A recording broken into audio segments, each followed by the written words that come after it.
Question 1. The arrow diagram on the right shows the relationship between set M and set N. State the image of 2. Okay. So these are all the objects and these are all the images.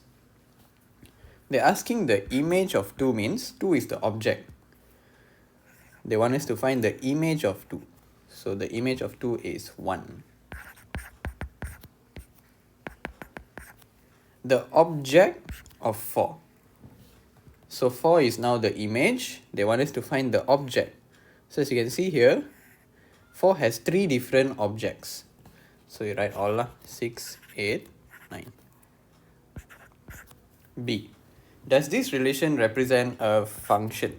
Give your answer. To check if it's a function or not, we have to see whether each object has one image or more. If it has more than one image, that means it's not a function. So if it's like this, not function. But in this case, this object only has one image. Same goes to this. Same goes to all. So you see all also branching out one. So every single object has one image. So this is a function because each object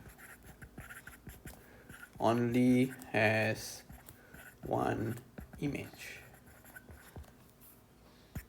C. State the domain, codomain, and range. So domain,